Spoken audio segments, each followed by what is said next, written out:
Greetings, and so I'm going to do an entertainment guy news of the day kind of thing. Now, I'm going to start with this. So, Swanky Box discussing YouTube's revenue drop.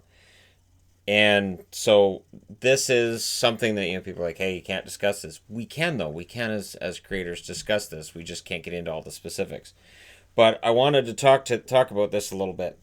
I thought it addressed some things with the current dip in CPM, which is basically cost made, the amount of money you make per thousand views. Since everyone's being impacted by it right now, a couple of things are happening, which is forcing the dip, and unfortunately will probably stay that way for a while. It's actually a bit of a complicated process, but this is the gist of it. It is true a lot of brands are pulling ads from YouTube. When it comes to sustainability for a crisis, any corporation will cut advertising marketing spend as their first thing to go. The company's goal is to mainly survive and hopefully not lay off too much staff, so think of it as a hibernation. Any resources are being allocated to things that aren't essential for the waiting game are cut. If people aren't capable of making the same buying decisions they could before, then there's no point in a company spending the resources it normally would have. And this is only the first part of the problem. There's a bigger issue. The bigger part of the problem is advertisers have not that advertisers pulled out, as there's still a lot of people who are advertising. Its viewership across YouTube is up by like 3 to 4 times. So that means there's no competition when it comes to people running ad campaigns through Google AdWords. Normally, companies have to bid against each other for keywords. They essentially have to outpay each other to stay in the game or give their ads a fighting chance of being served up equally. So, under normal circumstances, they're competing for your view. But when there's a few less players in the field and 4 times the amount of people watching as usual, there doesn't need to be a competition. There's too much viewership for the advertisers who are still in play, so all their ad spend goes through on its minimum bid and doesn't get increased due to competition. What you're left with is a tanked earnings across YouTube. And yeah, it is something that. And then, of course, there's a response to that tweet. YouTubers should make content not to get money, but to entertain. And then the response to that is say that to actors, comedians, athletes, people who have bills to pay. No one watches cable TV. This is the new medium, and these people are the new stars. I'm not going to go that far. But it is true that without that, we're kind of hosed. So yeah, what they're saying is there's a lot of struggles going on behind the scenes right now for a lot of your favorite content creators. Majority are seeing their livelihood tank, just like every other job out there. This is the best way I can explain it. It'll be a while before it gets better, unfortunately. Now, my my view on this is simple.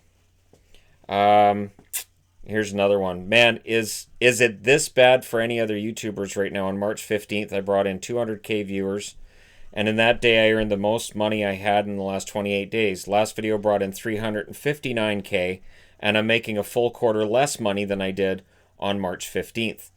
He's doing better than I am. The issue for me, has been a matter of, so my views are down on the main channel because there's no hockey going on, and then the ad revenue does drop as well. So what I've been doing is putting up more videos on this channel where I'm talking about TV and all that other wonderful stuff, where there's still stuff going on and it may draw in some views. But yeah, revenues are really, really, really down.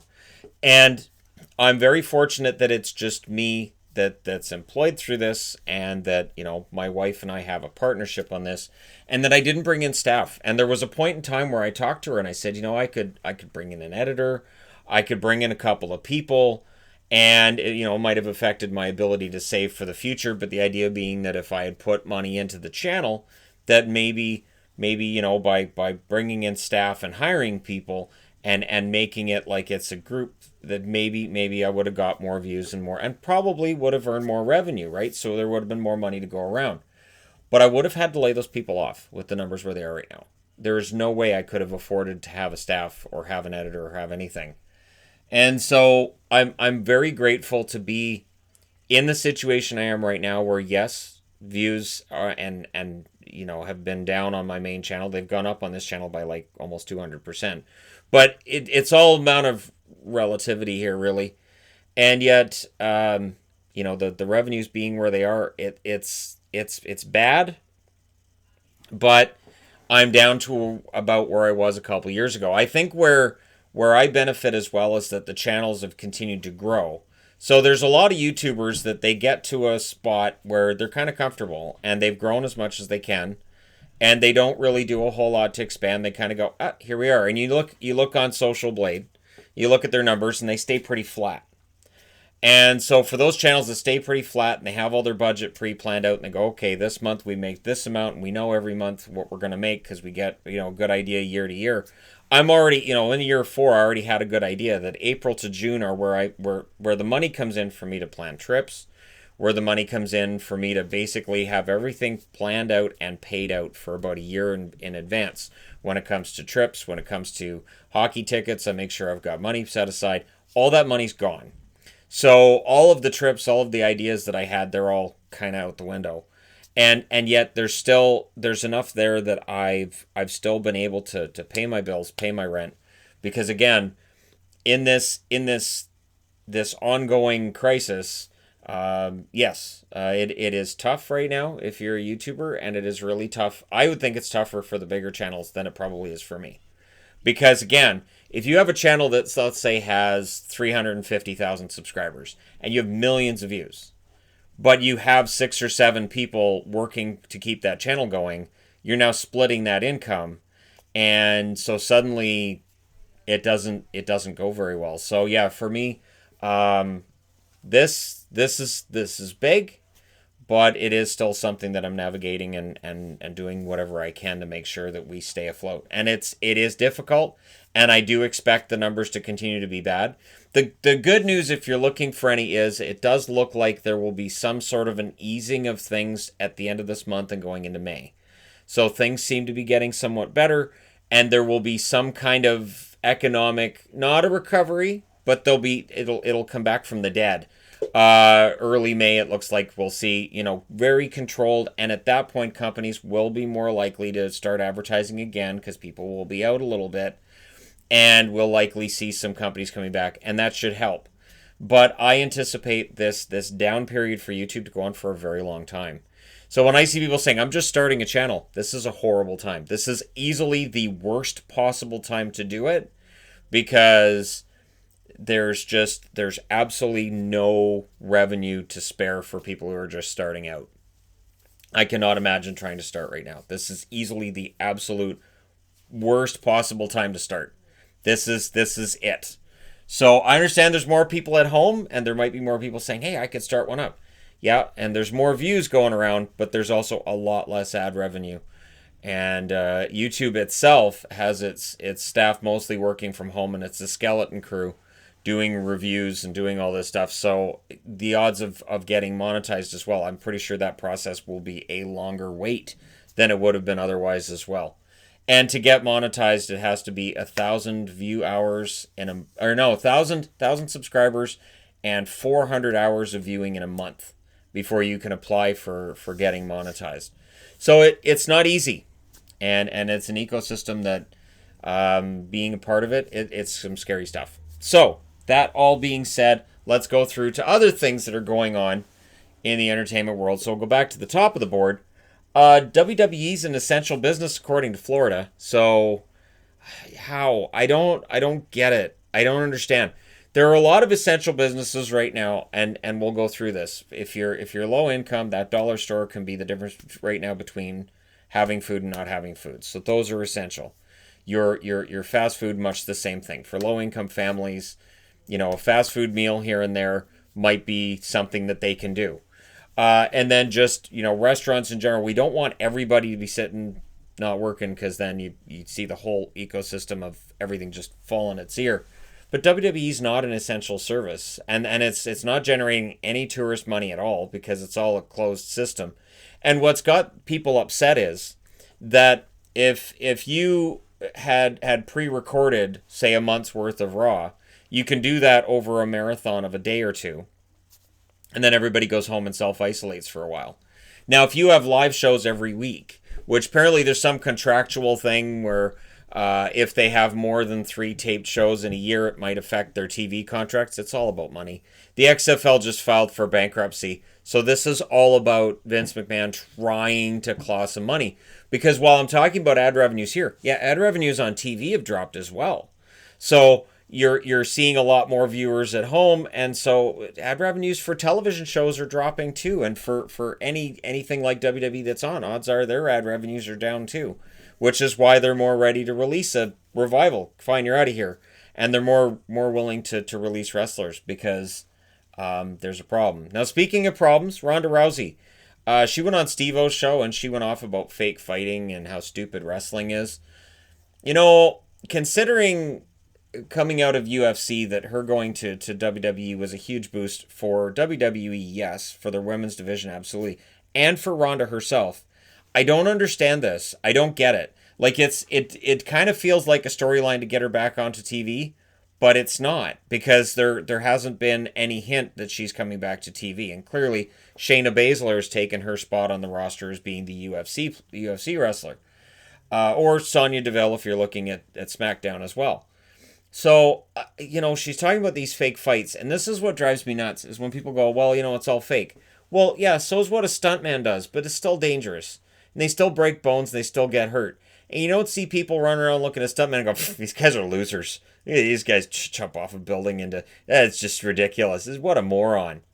And yet, with wrestlers who are going out and doing this, and people get hurt, this whole fake fights thing, it's going to aggravate people who were working with her. Nia Jax very angry over this. Nia was talking last week. She didn't mention a name, but she was talking about how she said Lexi, who is Alexa Bliss. She said Lexi's getting thrown around and getting concussed and getting hurt, and she weighs she's 5 foot nothing and she's 100 pounds. I'm 6 foot tall. I'm about 300 pounds. Throw me in the ring with her. And I didn't say who it was. It could very well have been Ronda. And so I'm pretty sure Alexa had a concussion after fighting against Rousey. I'm pretty sure about that, but again, Alexa Bliss being so small, she is, you got to be careful with her, and Nia was quite upset about that. Now, Nia, of course, herself has injured wrestlers. There's always been talk about whether or not she injures people, but she didn't seem to be too happy with seeing a girl that was really small getting thrown around by somebody that wasn't.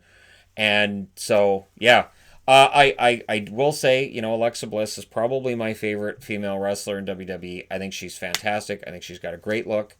I've been sold on her since NXT days when she was just managing Blake and Murphy.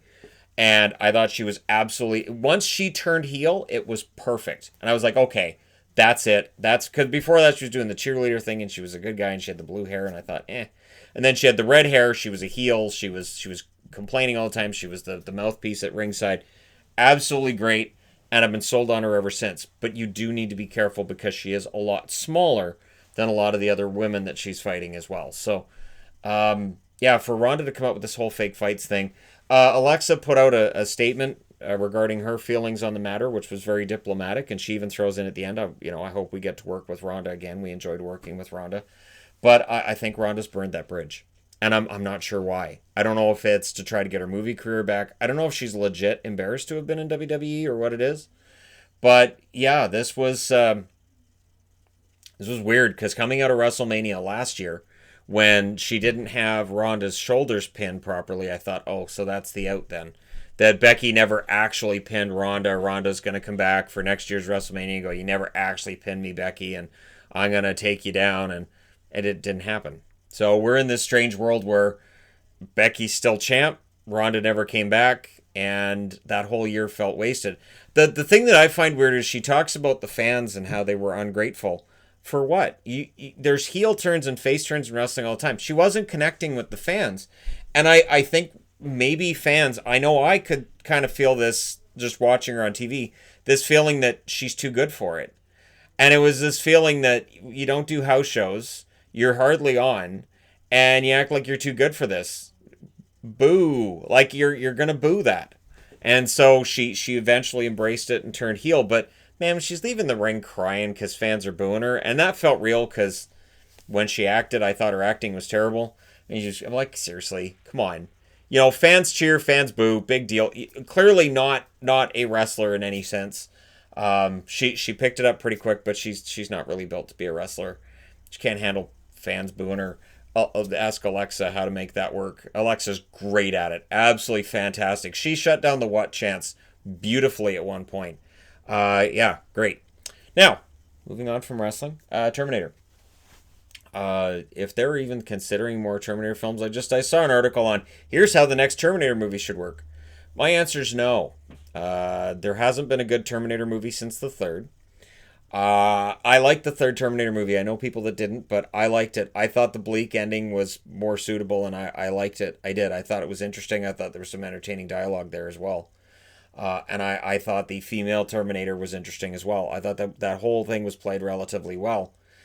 Uh, don't make more. Finish. Just don't. Don't do it. Stop it. Knock it off. We don't need more Stop it. No more Terminator. Dune. They've started talking about this movie and they've started releasing stills. It's in post production. And I did not like the Dune movie in the 80s. I'm going to be completely honest. I didn't know what the hell was going on. I couldn't follow it. I couldn't figure it out. Apparently, this movie only adapts the first half of the book. And it is a very complicated story. I haven't read the book, no. But I'm kind of excited about this. So you've got Jason Momoa, Oscar Isaac, Zendaya, Josh Brolin, Javier Bardem, all as parts of this cast, and it comes out December 18th of this year. Of course, pending whatever is going on by December. Zendaya is one I want to mention here. When she was in the first Spider-Man and they talked about her being Mary Jane, I was like, really? It's gonna be Mary Jane. And then I saw the first movie and I was like, you know what? MJ. Yeah, now she works. Yeah, she works as MJ. Yeah. And then the second Spider-Man movie, I was like, absolutely, yes. She's perfect for MJ. This is good. This is a good foil for happy-go-lucky Tom Holland. Zendaya's perfect. So I've actually been won over pretty darn quickly to the fact that she's a really good actress. And so I'm looking forward to this. I'm absolutely looking forward to this. Greatest Showman, of course, is a movie she was in as well where she was very good. So I'm looking forward to the Dune movie. I hope that it goes well. I hope that it makes some money, and then they can make other movies to adapt the rest of it. So we'll see how it goes. Fingers crossed that this Dune movie does what the other. Again, it was so weird. It was so bizarre. And of course, sandworms and all that. And then you start thinking about Beetlejuice, and then you think about Tremors, and then you realize we have some kind of an obsession with sandworms, and then you get distracted and go Google stuff that has nothing to do with it. So we'll see how it goes. There was an interesting article too. I was reading Deborah Ann Woll, who you may know as Karen Page from Daredevil. She was in the Vampire Show too. True Blood. She was in that as well. She's worried that she's not going to be able to find work. So I thought I'd just throw this out there. I'll hire her. I'll just have to work on getting my Into the Void books all finished and work on a screenplay. And yeah, she can come in. She can play Katie if she wants. She can play whatever character she wants. Sure, Mike. Yep. All right. It'll be tough to retrofit her in as Mike, but sure. She all kidding aside, she's a good actress, and in this era, it's funny because it feels like with men, they can get jobs whenever, at any age, in any shape that they're in. Doesn't seem to matter. They can just get work. And for women, yeah, there's real concern that you get to a certain age and it's like, well, that's pretty much the end of that then. And so I can understand her fear of not being able to find work. The Daredevil show is very good. I really, really hope that they find a way to resurrect that cast as part of the Marvel Universe, whether it's something on Disney Plus, where of course you'd have to neuter it a little bit. You'd have to take the R-rated part out. But Daredevil can work, not the Ben Affleck version, but Daredevil can work as a non-R-rated entity. So we'll see how that goes. But yeah, so a little bit of entertainment news from today, and just throwing in a little bit of YouTube stuff as well. And we're getting through it. For creators, it is a really tough time. And for everybody, it's a really tough time. So we'll see which channels survive. There are going to be channels that may not come out on the other end as being exactly what they were going in, and that end up having to lay off some staff. There are already some channels that I follow where I've noticed some on-air personalities. I haven't seen them for a while, and I'm thinking, did they have to cut some staff because they're not making any cash right now? And quite possible. So we'll see how this shakes out, but stay home, stay safe, as I say all the time. Don't forget to hit like and subscribe if you're browsing your way through. You just happened upon this video. This channel just passed 12,400 subscribers, so that's good. Every 100 counts. Every 100 matters, and it's important that I continue to build. That's one thing that I'm looking at. I'm trying to not get into the not making money part as much as possible, and just continue to build brand, build subscriber counts, build all those numbers, and then eventually something will happen where we're able to get back to some form of normal, whether it's through like a lot of testing, need a lot of testing, and screening processes, and then medical breakthroughs where they figure out which combination of medicines will actually make this better. And then, of course, ultimately the vaccine is where it's all headed, but that's a ways down the road, so the other stuff will come first. And then we'll probably see things not return to normal. For YouTubers, I think the money that was coming in around the start of March, we won't see that again for, I want to say, at least 6 months. And if that happens, I'm not traveling. I can't go anywhere. As much as I'd love to meet subscribers and do things, it's just not going to happen. So that's just the reality. I've kind of, resigned myself to that. But I'm still hopeful that we'll see some sort of normalcy on television, some kind of escapes that we can have, because we need that right now. So hey, thank you guys so much for watching, for your time and your attention. Don't forget to hit those like and subscribe buttons like I said, and I will talk to you again soon.